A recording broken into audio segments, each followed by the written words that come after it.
യോഹന്നാൻ സുവിശേഷം, വിശുദ്ധ യോഹന്നാൻ സുവിശേഷം 5-ാം അധ്യായം 8-9 വാക്യങ്ങൾ.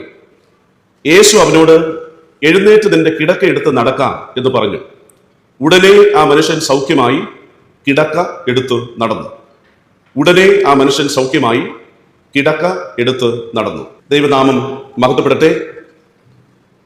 നമ്മളെല്ലാവരും ഈ നാടിൻ്റെ ഒരു ഉത്സവ പശ്ചാത്തലത്തിൽ ആയിരിക്കുന്നു. ഉത്സവ പശ്ചാത്തലത്തിൽ തന്നെ ഉള്ള ഒരു ഭാഗം ഇന്നത്തെ വചനചിന്തയ്ക്കായി തിരഞ്ഞെടുത്തിരിക്കുന്നു. യോഹന്നാൻ സുവിശേഷം 5-ാം അധ്യായം ആദ്യത്തെ വാക്യം ഇങ്ങനെയാണ്. അതിന് ശേഷം യഹൂദന്മാരുടെ ഒരു ഉത്സവം ഉണ്ടായിട്ട് യേശു യെരുശലേമിലേക്ക് പോയി. യഹൂദന്മാരുടെ ഒരു ഉത്സവ പശ്ചാത്തലത്തിൽ യേശു യെരുശലേമിലേക്ക് പ്രയാണം ചെയ്ത ഭാഗമാണ് നാം ഇന്ന് പാഠഭാഗമായി വായിച്ചത്. ഇവിടെ ഒരു കുളമുണ്ട്. നമുക്കെല്ലാവർക്കും പരിചിതമായ ആ കുളം ബെഥസ്ദാ കുളം എന്നാണ് അറിയപ്പെടുന്നത്. ബൈബിളിൽ ഈ കുളങ്ങളുടെ കാഴ്ചകൾ ഒരുപാട് സ്ഥലങ്ങളിലുണ്ട്. പ്രത്യേകിച്ച് 2 രാജാക്കന്മാരുടെ പുസ്തകം 20-ാം അധ്യായം 20-ാമത്തെ വാക്യം, ഹിസ്കിയാവ് ഒരു കുളവും കൽപ്പാത്തിയും ഉണ്ടാക്കി വെള്ളം നഗരത്തിനകത്ത് വരുത്തി എന്ന് ചരിത്രത്തിൽ രേഖപ്പെടുത്തിയിട്ടുണ്ട്.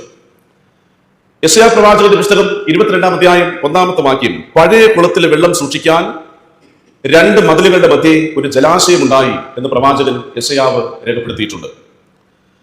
പിന്നെ ഈ യോഹന്നാൻ സുവിശേഷം തന്നെ ഒരു കുളങ്ങളുടെ സുവിശേഷം എന്ന് തോന്നാറുണ്ട്. കാരണം യോഹന്നാൻ സുവിശേഷം 5-ാം അധ്യായത്തിൽ ബെഥസ്ദാ കുളമുണ്ട്, 9-ാം അധ്യായത്തിൽ ശീലോനാം കുളമുണ്ട്.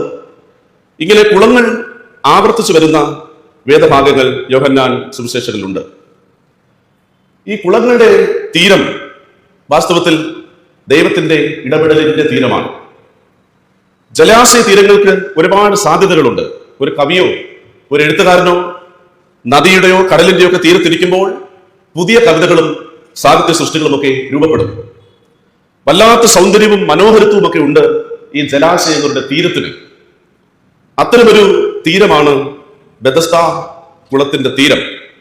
ഇവിടെ യേശു ചില ഇടപെടലുകൾ നടത്തുകയാണ്. ഒരു മനുഷ്യൻ 38 വർഷത്തിന്റെ കഠിനമായ ജീവിത യാഥാർത്ഥ്യങ്ങളുടെ മധ്യേ യേശു അവരിൽ പ്രവർത്തിച്ചതാണ് ഈ കുളത്തെ ശ്രദ്ധേയമാക്കിയത്, ഈ തീരത്തെ ശ്രദ്ധേയമാക്കിയത്. ജന്മസ്ഥലം ഇങ്ങനെ ഒരു ജലാശയത്തിന്റെ തീരമാണ്. കരമനയാറിന്റെ തീരം. അരുവിക്കര ഡാം വളരെ പ്രസിദ്ധമാണ്. നമ്മുടെ ഈ നഗരത്തിൽ കുടിവെള്ളം ലഭ്യമാകുന്നത് ഞങ്ങളുടെ നാട്ടിൽ നിന്ന് വരുന്ന വെള്ളമാണ്. അങ്ങനെയെങ്കിൽ ഈ ജലാശയം ചെറിയ പ്രായം മുതൽ തന്നെ ഈ നദിയും വെള്ളവും ഡാമും ഇതൊക്കെ ചിരപരിചിതമായ അവസ്ഥകളാണ്.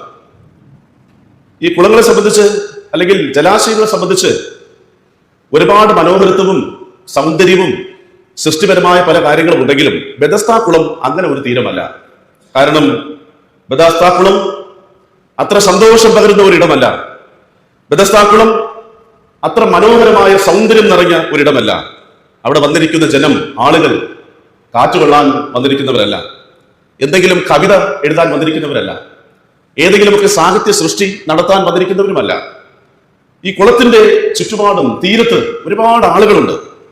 പക്ഷേ ഈ ആളുകളുടെ പ്രത്യേകത എന്ന് പറയുന്നത് രോഗികളാണ്, വ്യാധിക്കാരാണ്, ജീവിതത്തിൽ പ്രതിസന്ധികൾ നേരിടുന്നവരാണ്.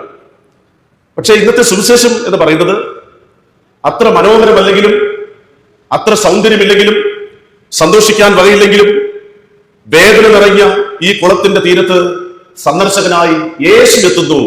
അതാണ് സദ്വാർത്ത.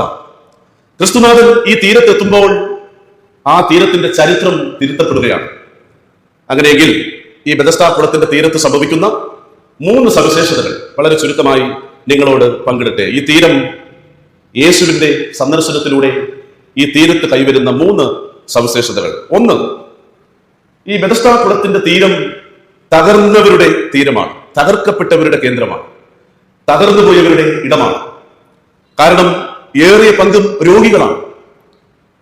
പ്രശ്നം, ഒരു ദിവസം ഒരാൾക്കേ സൗഖ്യം കിട്ടും, ബാക്കി 99% ആളുകളും പിന്നെയും ആ തകർന്ന നിലയിൽ തന്നെ തുടരണം. അതാണ് സങ്കടം. എല്ലാവരും സൗഖ്യത്തിന് വേണ്ടി കാത്തിരിക്കുന്നവരാണ്. രോഗാതുരമായ ഈ തീരത്ത് തമ്പടിച്ചിരിക്കുന്ന ആളുകളൊക്കെ തകർന്നു പോയവരാണ്.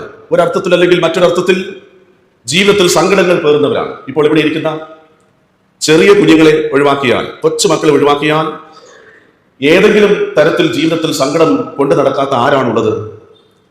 ചില ആളുകൾക്ക് ശാരീരികമായ രോഗപ്രതിസന്ധികളാകാം, ചിലർക്ക് മാനസികമായ സംഘർഷങ്ങളാകാം, ചിലർക്ക് ഭാവിയെക്കുറിച്ചുള്ള ആശങ്കകളാകാം, ചില ആളുകൾക്ക് വീടിനെ കുറിച്ചുള്ള ഞെരുക്കങ്ങളാകാം, മക്കളുടെ ജീവിതത്തെക്കുറിച്ചുള്ള ആശങ്കകളാകാം. ഏതെങ്കിലുമൊക്കെ കാര്യങ്ങളിൽ തകർന്നും തളർച്ച നേരിട്ടുമൊക്കെ ജീവിതത്തിൽ ആ സങ്കടങ്ങൾ കൊണ്ടു നടക്കാത്ത ആരുമില്ല.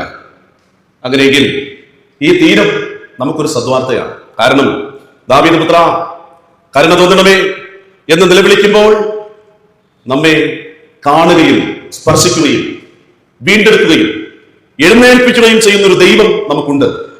തകർന്ന ഇടമാണെങ്കിലും തകർന്നവരുടെ ഇടമാണെങ്കിലും പ്രതീക്ഷയ്ക്ക് വകയുണ്ട് എന്നതാണ് സുവിശേഷം. തകർന്നു പോയവർ എന്ത് ചെയ്യും? അവരിങ്ങനെ ശപിക്കുകയും പ്രാകുകയും ചെയ്യാറുണ്ട്. കാരണം 100 പേരിൽ ഒരാൾക്കേ സൗഖ്യം കിട്ടൂ. 100 പേരുണ്ടെന്നിരിക്കട്ടെ, അതിൽ ഒരാൾക്ക് മാത്രമാണ് സൗഖ്യം കിട്ടുക. ഇപ്പൊ 2 പേര് നല്ല സുഹൃത്തുക്കളായിരുന്നു എന്ന് വിചാരിക്കുക. നല്ല സുഹൃത്തുക്കളാണ് 2 പേരും. ഈ 2 പേരും 2 പേർക്കും സൗഖ്യം വേണം. ദൈവത്തിന്റെ ദൂതൻ വന്ന് കുളം കലക്കുമ്പോൾ 2 പേരും ഒരേപോലെ ചാടി. 2 പേരും വളരെ പ്രതീക്ഷയോടെ ചാടി. പക്ഷെ ഒരാൾക്കേ സൗഖ്യം കിട്ടിയുള്ളൂ. പരാജയപ്പെടുന്നവന്റെ പാപം എന്തായിരിക്കും? ഒരുമിച്ച് ചാടി, ഒരുമിച്ച് സൗഖ്യം കാംക്ഷിച്ചു. പക്ഷെ തോറ്റുപോയ ആള് മിക്കവാറും പറയാൻ പോകുന്നത് നീ മുടിഞ്ഞു പോകും എന്ന് തന്നെയാണ്. ശാപവും പ്രാക്കും അവരുടെ നിത്യജീവിതത്തിന്റെ ഭാഗമായി കഴിഞ്ഞു. ഒരാൾ സൗഖ്യപ്പെടുമ്പോൾ 99% പേരും സങ്കടപ്പെടുന്ന തീരം, തകർക്കപ്പെട്ടവരുടെ തീരം. ഈ തീരത്തേക്ക് യേശു നിൽക്കുമ്പോൾ നമുക്ക് നിശ്ചയമായി ഒരു സന്തോഷവും സമാധാനവും ഉണ്ട്. 6ാമത്തെ വാക്യം, നിനക്ക് സൗഖ്യപ്പെടാൻ മനസ്സുണ്ടോ? നിനക്ക് സൗഖ്യമാകാൻ മനസ്സുണ്ടോ? സത്യത്തിൽ കളിയാക്കി ചോദിക്കുന്നത് പോലെ ഒരു ചോദ്യം അല്ലേ? കാരണം തകർന്ന് തരിപ്പണമായി കിടക്കുന്ന ആളിനോട്, അത് 38 ദീർഘമായ വർഷങ്ങൾ, ഇത്രയും വർഷങ്ങൾ ഈ തീരത്ത് തകർന്ന് തരിപ്പണമായി പോയ ഒരാളിനോട് യേശു ചോദിക്കുകയാണ്, നിനക്ക് സൗഖ്യമാകാൻ മനസ്സുണ്ടോ? സത്യത്തിൽ ആ ആള് സൗഖ്യമല്ലാതെ മറ്റെന്താണ് ആഗ്രഹിക്കുന്നത്, കാക്ഷിക്കുന്നത്? ആ ആളിനോടാണ് ഈ ചോദ്യം. എന്തുകൊണ്ട് യേശു ഈ ചോദ്യം ചോദിച്ചു എന്ന് നമ്മളൊന്ന് മനസ്സിലാക്കാൻ ശ്രമിച്ചാൽ, വാസ്തവത്തിൽ യേശു നമ്മുടെ മനസ്സിന്റെ വിചാരങ്ങളും ഉള്ളിലെ ഞരക്കങ്ങളും ചിന്തകളും എല്ലാം വ്യക്തമായി അറിയുന്ന കർത്താവാണ്. അങ്ങനെയെങ്കിൽ ഈ മനുഷ്യന്റെ യഥാർത്ഥ മനോഭാവം യേശുവിന് അറിയാം. എല്ലാം അറിയാവുന്ന ക്രിസ്തു അവനോട് ചോദിക്കുകയാണ്, നിനക്ക് മനസ്സുണ്ടോ സൗഖ്യമാകാൻ? അപ്പോൾ ആ മനുഷ്യൻ 2 ഉത്തരങ്ങൾ നൽകി. സത്യത്തിൽ 2 ഉത്തരങ്ങളല്ല, 2 പരാതികൾ. എന്തൊക്കെയാണ് 2 പരാതികൾ? ഒന്ന്, എനിക്കാരുമില്ല. 2, രണ്ടാമത്തെ പരാതിയുടെ ചുരുക്കം ഇതാണ്, മറ്റുള്ളവർ സമ്മതിക്കുന്നില്ല. എനിക്ക് സൗഖ്യം കിട്ടാൻ, എന്റെ ജീവിതത്തിൽ ഒരു വീണ്ടെടുപ്പ് ലഭിക്കാൻ മറ്റുള്ള ആളുകൾ സമ്മതിക്കുന്നില്ല. നിനക്ക് താല്പര്യമുണ്ടോ എന്നതാണ് പ്രധാനം. ആരുമില്ല, മറ്റുള്ളവർ സമ്മതിക്കുന്നില്ല എന്നതിനേക്കാൾ ഉപരി ക്രിസ്തു നമ്മോട് ചോദിക്കുന്നത്, തകർക്കപ്പെട്ടവരുടെ ഇടയിലാണ് നമ്മൾ ജീവിക്കുന്നത്, തളർന്നു പോകുന്നവരുടെ മധ്യയാണ് നാം ജീവിക്കുന്നത്. ചോദ്യം ഇതാണ്, നിനക്ക് സൗഖ്യമാകാൻ മനസ്സുണ്ടോ? അങ്ങനെയെങ്കിൽ എഴുന്നേൽക്കാം. നിനക്ക് ഈ കിടക്കുന്ന കിടപ്പിൽ നിന്ന്, ഈ വീഴ്ചയിൽ നിന്ന്, ഈ പ്രയാസത്തിൽ നിന്ന് ഒരു വീണ്ടെടുപ്പ് ആവശ്യമാണോ? എന്താണ് നിന്റെ മനോഭാവം? പണ്ട് ഒരു അന്ധനായ മനുഷ്യൻ ദൈവത്തോട് പ്രാർത്ഥിക്കുകയാണ്.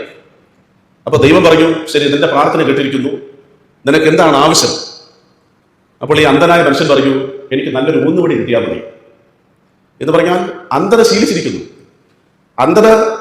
അന്ധതയിൽ തുടർന്നാലും, കാഴ്ചയില്ലെങ്കിലും സാരമില്ല, എനിക്ക് ഈ കാഴ്ചയില്ലാത്ത അനുഭവത്തിൽ ഒരു ഊന്നുവടി മതി എന്ന് പ്രാർത്ഥിച്ച ഒരു മനുഷ്യനെ കുറിച്ച് വായിച്ചത് ഓർമ്മയുണ്ട്.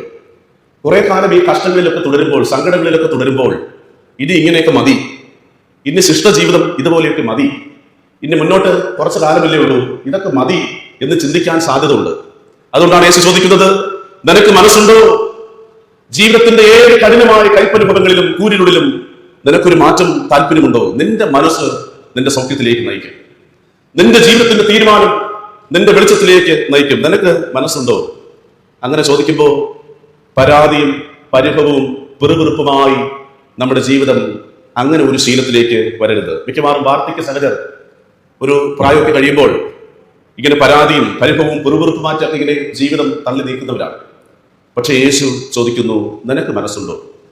യായിറോസിന്റെ കുടുംബത്തിൽ ഒരു പ്രതിസന്ധി ഉണ്ടായി. മകൾ മരിച്ചുപോയി. 12 വയസ്സാണ്. 12 വയസ്സുള്ള ഒരു കുഞ്ഞ് മരണപ്പെടുമ്പോൾ യായിറോസ് പള്ളിപ്രമാണിയാണ്, അധികാരമുള്ള ആളാണ്. യഹൂദ സിനഗോഗിൽ ഭരണചക്രം നിയന്ത്രിക്കുന്ന ആളുകൾ ആ ഗണത്തിൽപ്പെട്ട ആളാണ് യായിറോസ്. പക്ഷേ ജീവിതത്തിൽ വന്നു ചേർന്ന ഈ പ്രയാസത്തിൽ, കഠിനമായ കൈപ്പനുഭവത്തിൽ തന്റെ എല്ലാ പ്രമാണിത്വങ്ങളും മാറ്റിവെച്ച്, അധികാരത്തെ മാറ്റിവെച്ച്, ജീവിതത്തിന്റെ ഉന്നതമായ നിലകളെ മാറ്റിവെച്ച് യേശുവിന്റെ പിന്നാലെ ഓടുകയാണ്, യേശുവിന്റെ കാൽക്കൽ വീഴുകയാണ്. അവിടെയാണ് യായിറോസിന്റെ ജീവിതത്തിൽ വെളിച്ചമുണ്ടാകുന്നത്. ആ പേരിന്റെ അർത്ഥം തന്നെ യായിറോസ് എന്നാൽ ദൈവം പ്രകാശിക്കട്ടെ എന്നാണ്. ദൈവം പ്രകാശിക്കട്ടെ എന്ന അർത്ഥമുണ്ടെങ്കിലും ഇതുവരെയും ശരിയായ ഒരു വെളിച്ചം ലഭ്യമല്ലാതെ പ്രമാണിത്വവും അധികാരവും സ്വാധീനവും കൊണ്ടു നടന്നൊരു മനുഷ്യൻ കുടുംബത്തിലൊരു പ്രയാസം നേരിട്ടപ്പോൾ യേശുവിനെ സമീപിക്കുകയാണ്. അങ്ങനെയെങ്കിൽ തകർന്നവരുടെ ഇടയിലേക്ക് ക്രിസ്തുവിന്റെ പ്രവേശനം, ആ ബെഥസ്ദയുടെ തീരം. രണ്ടാമത് ഈ തീരത്തിന്റെ പ്രത്യേകത തീരാ ദുഃഖിതരുടെ തീരമാണ്. തീരാ ദുഃഖിതരുടെ തീരം അങ്ങനെ വിളിക്കാൻ കാരണം, കാത്തിരിഞ്ഞ് മുഷിഞ്ഞ ആളുകളാണ് കൂടുതൽ ആളുകൾ.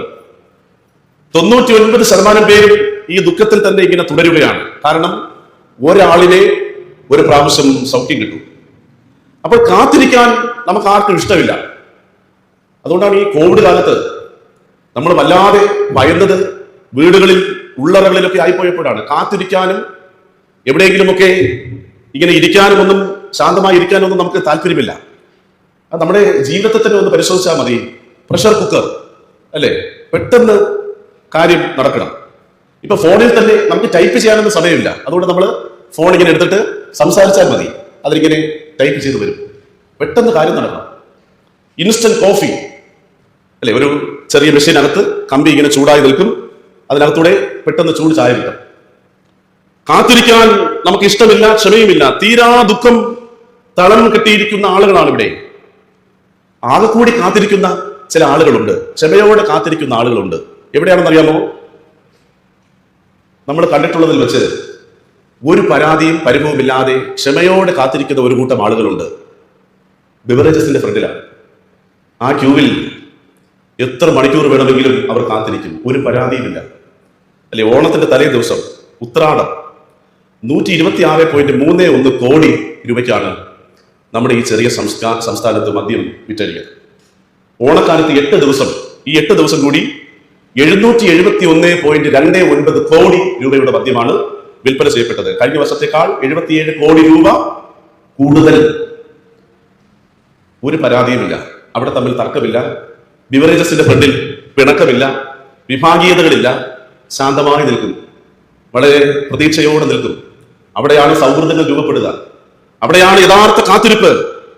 ഇസ്രായേൽ ജനം മിസ്രയീം അടിമത്തത്തിൽ നിന്ന് പ്രയാണം ചെയ്യുമ്പോൾ പാറയെ പിളർന്ന് ജലം നൽകിയ ദൈവം, മന്ന നൽകി പോഷിപ്പിച്ച ദൈവം, ചെങ്കടൽ പിളർന്ന് മുന്നോട്ട് നയിച്ച ദൈവം, ഇത്രയും കരുതലോടെ ദൈവം നടത്തിയിട്ടും കൽപ്പനകൾ വാങ്ങാൻ വേണ്ടി മോശെ കുറച്ച് സമയം അവരിൽ നിന്ന് മാറി നിന്നു, കുറച്ച് സമയം. അപ്പോഴാണ് മോശ തിരിച്ചു വരാൻ വൈകുന്നു എന്ന് കാണുന്ന ഇസ്രായേൽ ജനം അഹരോനോട് പറയുകയാണ്, ഞങ്ങൾക്ക് മറ്റൊരു ദൈവം. അവരുടെ പൊന്ന്, സ്വർണം, അവർക്കുണ്ടായിരുന്ന സമ്പാദ്യം, മറ്റൊരു ദൈവം, കാളക്കുട്ടിയെ നിർമ്മിക്കുന്നതിന് വേണ്ടി ജനം ആവേശഭരിതമാകുന്ന കാഴ്ച പുറപ്പാട് പുസ്തകത്തിലുണ്ട്.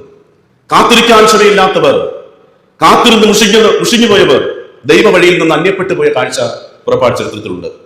ഗതശതമനാത്തോട്ടം സഹനത്തിന്റെ ചോര ഒഴുക്കുമ്പോൾ, അത്രയും തീവ്രമായ പീഡാസഹനത്തിലൂടെ നമ്മുടെ കർത്താവ് ആ അനുഭവത്തിലൂടെ സഞ്ചരിക്കുമ്പോൾ കാത്തിരുന്ന ശിഷ്യന്മാർ ഉറങ്ങിപ്പോയി. കൂടെ ഉണ്ടായിരുന്നവർ എന്ത് സംഭവിച്ചാലും ഒപ്പം കാണുമെന്ന് പറഞ്ഞവർ ഉറങ്ങിപ്പോയി. കാത്തിരുന്ന് മുഷിയാനല്ല, തീരാ ദുഃഖത്തിൽ എന്നും തളച്ചിടപ്പെടാനല്ല നമ്മുടെ ജീവിതം. കാത്തിരുന്ന് തിളക്കം പ്രാപിച്ച ദൈവമക്കളാകാനാണ് നമ്മുടെ നിയോഗം. കാത്തിരിക്കുമ്പോൾ നിശ്ചയമായി തിളക്കമുള്ളവരായി നമ്മൾ മാറണം. 3, ഈ ബെഥസ്ദാ കുളം, അതിന്റെ തീരം തോറ്റുപോയവരുടെ തീരമാണ്, പരാജയപ്പെട്ടവരുടെ തീരം. 100% പേരും ശ്രമിച്ചു. അവിടെ വന്നിരിക്കുന്ന എല്ലാ രോഗികളും സൗഖ്യത്തിന് വേണ്ടി ശ്രമിച്ചു. പക്ഷേ 99% പേരും തോറ്റുപോയി. ഒരാൾക്കാണ് സൗഖ്യം ലഭിക്കുക. അങ്ങനെയെങ്കിൽ ഈ തീരത്തെ നമുക്ക് ഇങ്ങനെ വിളിക്കാം: തോറ്റുപോയവരുടെ തീരം, പിഴവ് സംഭവിച്ചവരുടെ തീരം, പിന്നിലായിപ്പോയവരുടെ തീരം, അടുത്ത ചുവട് വയ്ക്കാൻ കെൽപ്പില്ലാതെ തോറ്റമ്പിപ്പോയവരുടെ തീരം. അതാണ് ബെഥസ്ദാ തീരം. പക്ഷേ തോറ്റ് തുന്നം പാടാനല്ല നമ്മുടെ നിയോഗം. അങ്ങനെ നമ്മൾ തോറ്റവരായി തുടരുന്നു എങ്കിൽ പിന്നെ ഈ മുകളിൽ ഒരു ദൈവം ഉണ്ട് എന്ന് പറയുന്നതിൽ എന്താണ് അർത്ഥം? തോറ്റ് തീരാനാണ് നമ്മുടെ ജീവിതമെങ്കിൽ ദൈവമുണ്ട് എന്ന് പറയുന്നതിൽ എന്താണ് അർത്ഥം? തോറ്റ് തുന്നം പാടാനല്ല നമ്മുടെ ദൈവനിയോഗം. വിശുദ്ധ വേദപുസ്തകത്തിൽ ഒരുപാട് ഉദാഹരണങ്ങളുണ്ട്. ഇയ്യോബ് ഓട്ടുകഷ്ണമെടുത്ത് ശരീരം ചുരണ്ടി തീവ്രമായ കഠിനമായ ശോധനകളിലൂടെ സഞ്ചരിക്കേണ്ടി വന്ന ഇയ്യോബ് നേരിട്ട ചോദ്യം, നിനക്ക് ചത്തുകൂടെ എന്നാണ്. നിനക്ക് ചത്തുകൂടെ? പക്ഷേ ഇയ്യോബ് ചത്തില്ല. ഇയ്യോബ് അതിനെക്കുറിച്ച് ചിന്തിച്ചില്ല. വിജയതീരം അണഞ്ഞ ഇയ്യോബിന് നഷ്ടപ്പെട്ടതെല്ലാം മടക്കി നൽകിയ ദൈവം. മറ്റൊരാള് യോസേഫാണ്. സഹോദരന്മാർ വെറുത്തു, അടിമയായി വിൽക്കപ്പെട്ടു, ചെയ്യാത്ത തെറ്റിന്റെ പേരിൽ ജയിലിൽ അടയ്ക്കപ്പെട്ടു, ഒടുവിൽ മിസ്രൈമിന്റെ ഭരണാധികാരിയായി മാറി. തോറ്റുപോയവരുടെ ഒരു ചരിത്രമുണ്ടെങ്കിലും അവരെ വിജയതീരത്തേക്ക് കരം പിടിച്ച് നടത്തുന്ന ഒരു ദൈവം നമുക്കുണ്ട്. മറ്റൊരാൾ യോനയാണ്. യോന ദൈവവിളിയിൽ നിന്ന് അകന്നുപോയി, കടലിൽ എറിയപ്പെട്ടു, വലിയ മത്സ്യത്തിന്റെ വയറ്റിലായിപ്പോയി. പക്ഷേ രണ്ടാമത്തെ ഊഴം വീണ്ടും ഊഴം നൽകി ദൈവം യോനായി വീണ്ടെടുത്തു. പൗലോസ് ശൗലായിരുന്നപ്പോൾ ഒരു പരാജയപ്പെട്ട ജീവിതം, തോറ്റുപോയ ജീവിതം, ആ ശൗലിനെ പൗലോസായി രൂപാന്തരപ്പെടുത്തി ദൈവത്തിന് വേണ്ടി നിലകൊള്ളുന്ന അനുഗ്രഹീത മിഷണറിയായി, പ്രാർത്ഥനാ വീരനായി പൗലോസ് മാറി. ധൂർത്തപുത്രൻ തോറ്റവനായിരുന്നു. പക്ഷേ അവനെ സ്നേഹവായ്പോടെ പിതാവ് ചേർത്ത് പിടിച്ചു. ഇവൻ മരിച്ചവനായിരുന്നു, വീണ്ടും ജീവിച്ചിരിക്കുന്നു. വീണവരെ വിജയതീരത്ത് തിരികെ കൊണ്ടുവരുന്ന ദൈവമാണ് നമ്മുടെ ദൈവം. 3 കാര്യങ്ങളാണ് ഈ ബെഥസ്ദയുടെ തീരത്ത് ചുരുക്കമായി നിങ്ങളോട് പങ്കിടാനായിട്ട് ശ്രമിച്ചത്. 1, ബെഥസ്ദാ കുളത്തിന്റെ തീരം തകർക്കപ്പെട്ടവരുടെ തീരമാണെങ്കിലും ഈ തീരത്തേക്ക് ക്രിസ്തു വന്നു എന്നുള്ളതാണ് സുവിശേഷം. തകർക്കപ്പെട്ടവരുടെ മധ്യേ ക്രിസ്തുവിന്റെ സാന്നിധ്യമുണ്ട് എന്നതാണ് സുവിശേഷം. രണ്ടാമത് പറയുന്നതുപോലെ ദുഃഖിതരുടെ തീരം, തീരാത്ത ദുഃഖങ്ങളുടെ മധ്യേ വസിക്കുന്നുവെങ്കിലും കാത്തിരിക്കാനും കർത്താവിന്റെ ഇടപെടലിനായി നമ്മെ തന്നെ വിട്ടുകൊടുക്കാനും നമുക്ക് തയ്യാറാകാം. മൂന്നാമത് പറയുന്നത് തോറ്റുപോയവരുടെ തീരമാണ്. നമ്മുടെ ജീവിതത്തിന്റെ വ്യത്യസ്ത സാഹചര്യങ്ങൾ കൊണ്ട് ഒരുപക്ഷെ നമ്മൾ തോറ്റുപോയി, അല്ലെങ്കിൽ ഞാൻ പരാജയപ്പെട്ടു പോയല്ലോ, ഞാൻ തകർന്നു പോയല്ലോ, എന്റെ കുടുംബം തകർന്നു പോയല്ലോ, എന്റെ ജീവിതം ഈ വേദനയിലായിപ്പോയല്ലോ, തിരികെ എഴുന്നേൽക്കാനാകാത്ത വിധം ഞാൻ വീഴ്ചയിലായിപ്പോയല്ലോ എന്നൊക്കെ ചിന്തിക്കുന്നുവെങ്കിൽ ബെഥസ്ദയുടെ തീരത്തേക്ക് നമുക്ക് നോക്കാം. ബെഥസ്ദാ കുളത്തിന്റെ തീരത്തേക്ക് നമുക്ക് നോക്കാം. അവിടെ യേശു പറയുന്നു, കിടക്ക എടുത്ത് നടക്കാം. കിടക്ക എടുത്ത് നടക്കാം. യേശു എന്തിനാണ് കിടക്ക എടുത്ത് നടക്കാൻ പറയുന്നത്? കിടക്ക എന്ന് പറയുന്നത്, കിടക്ക എടുത്ത് നടക്കുക എന്ന് പറഞ്ഞാൽ ദൈവം ചെയ്ത അതിശയ പ്രവൃത്തിയുടെ സാക്ഷ്യം നീ മുന്നോട്ട് വഹിക്കണം.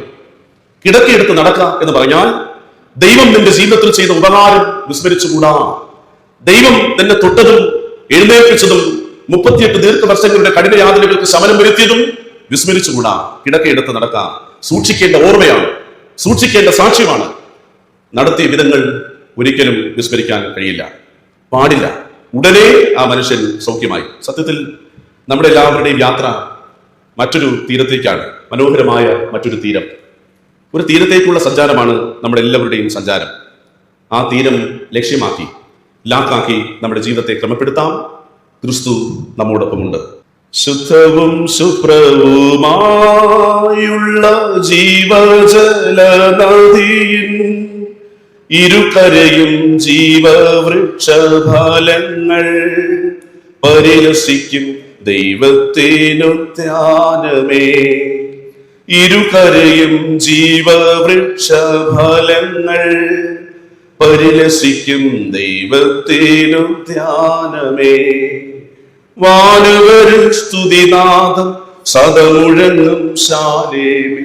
വാനുവരിൽ സ്തുതിനാദം സദമുഴങ്ങും ശാലേമിൽ എന്നു ഞാൻ ചേർന്നിടുമോ പരസുതനെ? എന്നു ഞാൻ ചേർന്നിടുമോ പരസുതനെ? എന്നു ഞാൻ ചേർന്നിടുമോ പരസുതനെ? എന്നു ഞാൻ ചേർന്നിടുമോ?